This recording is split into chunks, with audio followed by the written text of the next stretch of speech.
free Palestine! Tirana i është bashkuar thirrjeve për dënimin e silleve brutale ndaj aktivistëve pro-palestinez, mes të cilëve edhe një shqiptar.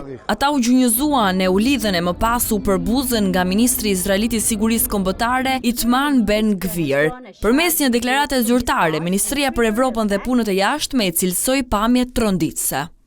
Imazhet e ndara nga ministri Itamar Ben-Gvir që tregojnë trajtimin poshtërues të aktivistëve të ndaluar të flotiljes janë tronditëse dhe të papranueshme. Të gjithë personat e ndaluar duhet të trajtohen me dinjitet dhe në respekt të plot të drejtave të njerëzit, ligjit ndërkombëtar dhe ligjit humanitar.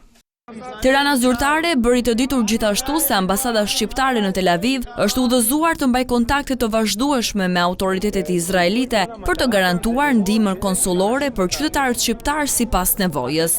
Më herët, kryeministra italiane Giorgia Meloni e dënoi ashpër trajtimin e aktivistëve, duke i quajtur atë shkelje të dinjitetit njerëzor.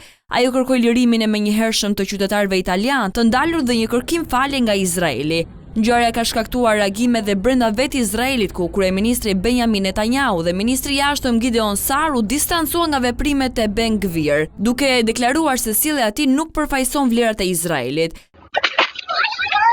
Sipas raportimeve më të fundit, shumica e aktivistëve të flotës humanitare për Gazën po deportohet nga Izraeli drejt vendeve të tyre, kryesisht përmes Turqisë. Autoritetet turke kanë nisur organizimin e fluturimeve speciale për kthimin e qytetarëve të ndaluar.